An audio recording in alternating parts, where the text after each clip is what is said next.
Welcome to Leadership Matters, a podcast series created by Leadership Consulting. My name's Glenn Price, and I'm joined by my business partner, Terry Reynolds. And this is a podcast series to try and help leaders take a vision and deliver a result. And if you've been following along for the last couple of episodes, you know that we started with the big step of set direction, and that had 3 rational drivers in it: vision, strategy, and alignment. We then took a look at our first 3 emotional drivers in the engage and excite section around experience, believability, and desirability. And now we're back into rational with enable and execute, making sure that we can deliver and drive on the results. The last 2 podcasts we recorded were around structure and resources, and this one's about action planning. And I guess in preparation for this particular episode, I kind of got to a stage where I went, everyone's got a plan, right? It may look different, or it's down formally, or it's inside some sort of digital system, or maybe it's just on a piece of paper. But everybody's got that plan until it's time to deliver, and then that's when the rubber hits the road. And I wondered how much planning plays into the detail of the plan. Yeah, it's interesting you say that. I think that people feel really, really comfortable on the planning side. But as you described, when rubber hits the road, I think that that's really the key around execution. And in my experience, most leadership teams, many leadership teams, are good on the planning side, not so good on the execution side. And maybe that is the way that they build these plans. Maybe there's not clarity around who's responsible. Maybe there's not clarity around how it's going to look. Maybe there's not clarity around any of the rhythm of follow-up, etc. And I think that seems to be, with the teams I've worked with, where probably they're less effective. So when you see planning done well, remembering that we've already got a strategy plan, right? So this is the operational or technical plan. It's aligned. The KPIs are aligned. We're aware of the objectives, or at least the outcomes we're looking for, because that will be in our strategy. So when you see firms plan well, what sort of things are they doing? Is there a regularity that they're checking these? Are they written continuously and updated? Are they live? Is it a quarterly sprint? What sort of things have you seen? Definitely where there is a rhythm, and that is the rhythm of how often we're going to meet, and I can't really, I think of the businesses that I'm with, you got to keep momentum. So meeting once a month for me is not enough. It needs to be probably fortnightly. That a fortnight seems to be that there's enough time for people to take some action, but also enough time to check in and see where people are at. I also find that, and I think this is a clarity piece, is that the meetings where I've seen successful are purely strategy meetings. They're not mixed in with just a normal meeting. So they dedicate the time to actually follow up on it. Well, I've even seen worse than that. People turn up to remember, this is action plan again. So we turn up to the action plan meeting, and we're expecting to start the discussion there, as opposed to having pre-read the decks. You've had an interest in what other departments have done. You've given your input on your part. And so all of a sudden, the 1 to 2 hour meeting, if you're doing it every fortnight or every month, and that's the cadence and rhythm that you're looking for, I don't think that's possible if you're doing the introduction and explanation in the meeting. If you've got a set of measures that matter, then constantly everybody knows what that is. They've thought about those. They've got an opinion. They've got things to share. And so all of a sudden those meetings become decision-making forums as opposed to a discussion. Do you think that that this generally will get in the way of business as usual, and that becomes an excuse for not actually doing it? Well, I think people that I've seen, they almost take for granted the discipline of reporting back on what they said that they would do. And then they act surprised when they're 5 or 10 degrees off it at the end of 12 months, right? And so I think it takes a level of leadership maturity. It takes a level of discipline and valuing the task of going, where are we at? What have we done? What's worked, what hasn't, and what needs to be adapted. And we've said earlier in the podcast series, hey, we should be rewarding people on the progress they make, not just the outcome. Well, if you're not having these regular meetings, and you also don't get that alignment all the way from the top to the bottom on what people are working on, then how possibly do you have role clarity and goal clarity? How can you reward people for the progress that's being made? And I think the excuse, as I started with, is going, well, we don't need to go over that part because that's just business as usual. Yeah. And yet, you sort of touched on this earlier in this episode. You think of an athlete, right? And when I think of an athlete, and when we followed some of the world's best sports people, the 97% is the preparation and 3% is the performance. And yet in leadership, I think we kind of switch those around. 97% is the performance and 3% is the preparation. What I do think we need to do is make sure that we are putting in the yards and the discipline to build the muscle and the rigor that goes behind fantastic execution. These aren't plans that are just living in a slide deck somewhere and you've ticked the box to say our department or our team's got a plan. These are living, breathing things that are guiding decision making.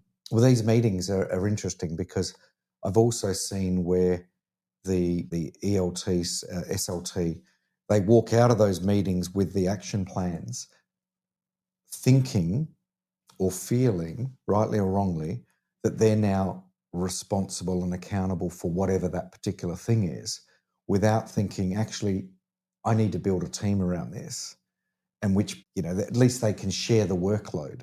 And what ends up happening is people then go, they don't build the team, they end up taking accountability for it on their own, and then they come back and they've made no action because the excuse is, well, business as usual's got in the way. As opposed to it's almost seen as something done over the top, right? Yeah. Like, that part where you get to the end of the 2-day workshop, especially those firms that only do this once a year, and they've articulated some good stuff, right? So they've got the areas that they want to focus on, their objectives. They've been able to identify the key results that they're looking for. They've got some level of measures, and then there's that row in the Excel spreadsheet that says who's accountable.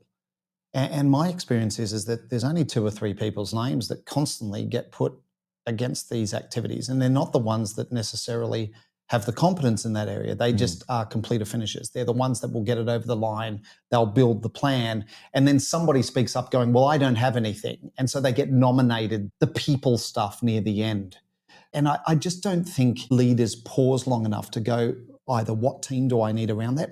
The people that should own the action plan should be the people that report to you if you're looking at an exec team, not you yourself. You can act as an executive sponsor, but I would like, my favorite term, push it down. Get people who are closest to the customer to be able to work out the how.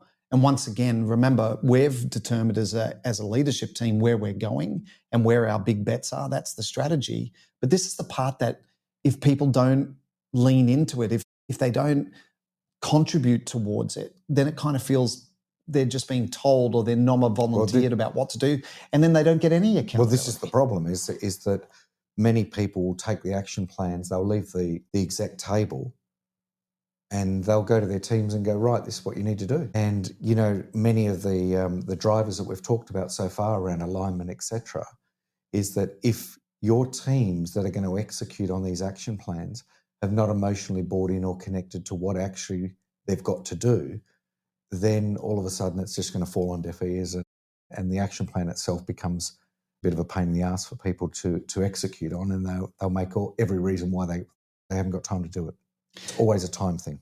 Do you think that leaders sometimes they're trying to look for the perfect plan, and so they're trying to get the words exactly right? I don't know how many times plans that I've seen have been taken back out and they wordsmith them so that they get the words exactly right, or you finish the area and the measures aren't that tight. And I think that they're looking for perfection, and whilst they're looking for that, they're not progressing the firm, right? Do you think that there is a perfect plan trap or illusion that leaders fall into? Oh, definitely. And I think that the ones that fall into that are the ones that often, and I've had people in teams that I've managed like this, where they spend so much time in the planning that they don't execute anything because they're trying to get the plan exactly right. Where, look, if it's 90% there, for me, good enough. We'll work it out as we go along, but I'd much rather take 1 or 2 steps forward than sit and continue to plan whilst that's happening.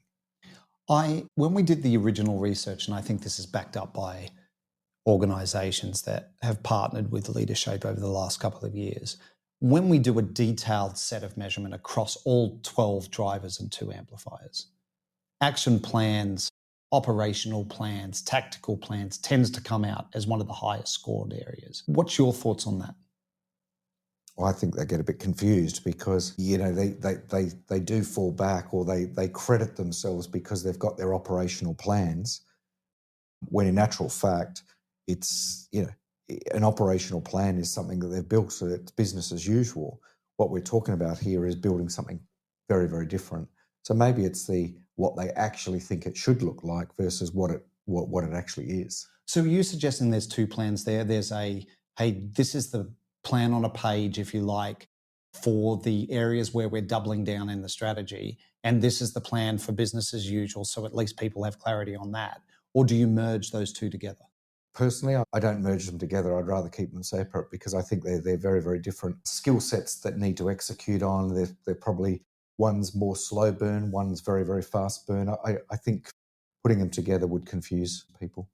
Or it gets watered down to a level where we're not sure. Look, with a lot of offsites we've done in the past, we will get after 2 days, but we're moving, is we'll get to having a plan on a page. And you'll always hear with the people that are high detail going, there's not enough detail in this, we need more detail. And we'll always say to them, you now need to go away and build out your plan. I wonder how many people do that as opposed to just running off that first page, that plan on a page that's got 3 or 4 things they're going to try to achieve, must-dos, must-wins, whatever, but they don't actually build them out. Yeah, I can't help but think I've got one particular organisation at the moment. They've done this really, really well. So rather than turn up and simply look at what they did last year and then increase it by a certain percentage, they've actually gone out and done enough research to understand what their customers want. They've done enough research tapping into their employees to go, hey, like we said before, the employee experience will impact the customer experience. They know the market that they're addressing. And you're right, inside of an offsite or a series of offsites in this case, they've got to a pretty clear plan. What I'm excited by is now every department takes that and it's almost like rapid fire testing it, going, is this reality? Is this actually going to back to rubber hit the road? We can decide it in a nice hotel or in a business boardroom, but will this actually make a difference outside? And will it help us progress to the goal? One of our friends in the UK, Ben Hunt Davis, we've talked about before, won an Olympic gold in Sydney 2000 in the rowing for the UK. And he would say, you can do whatever you want as long as it makes the boat go faster. And so I wonder how often people come back, fill in the detail that's required per department, and then have the discipline to be able to report back on that plan. Because that you've got to have some sort of level of feedback as to whether that plan's working. Because if it's not working, at least you know the levers or the ingredients that you put in, and you can begin to change that concoction or that mix or that formula. I think sometimes when the results aren't there and you don't have the discipline of checking back on a plan, we've seen leaders just start changing everything back to hoping that any change is a good change. One of the things that's worked really well for me, but I'm a high visual person, is I struggle with these plans. I don't get as much energy looking at a spreadsheet or looking at a PowerPoint or a Word document. I'd much rather see it almost literally on a wall or something to be able to see the progress made, because I think once people can see what actions are being taken and the dial is moving, I think it absolutely energizes people to continue to take the action. So I think the reporting part of it becomes really, really vital around the action plan itself and what are the agreements that have been set up front as to how it's going to be reported back to that executive team around progress. And we've always hinted that having a set, I know in our businesses, we've always encouraged people to have a set of 9 or 12 measures that matter. But what I like about what you've said is that it seems like a really good action plan provides an evolving roadmap, right? It's not just a plan that sits in a deck or gets pinned to a wall and we'll check it again in the next 12 months. It's something that's constantly being updated and refined. And that way people are clear on the progress, as you said, that they're making. So here are some top tips for leaders. I think most people out there think they do this step well, but there's room and opportunity for higher levels of discipline and practicality, which will get you an action plan that actually drives results. Number 1, start with the outcome, not the activity. You've heard me say a couple of times on this episode, objectives and key results, and then come back and work out the activities. Every line in a plan should answer, how does this create progress towards that true north that we're looking for? Make sure we name an owner for every action. That person doesn't need to be in the room, but that shared accountability means no accountability. And so just saying, oh, well, that's the leadership team is not good enough, or that's that department. We need a person that we can go to that hold their feet onto the fire and go, they're responsible not for doing all the work, but they're responsible for feeding back to us the progress in that particular area. Making sure, and you said being able to see the progress, Terry, along the road, build momentum milestones, set short, visible checkpoints, I call them base camps that show progress, and really celebrate those, however large or big, that we've moved something forward. As we're going, humans are built, plans don't execute themselves, it takes the people. And so we want to create that momentum and that energy that progress brings.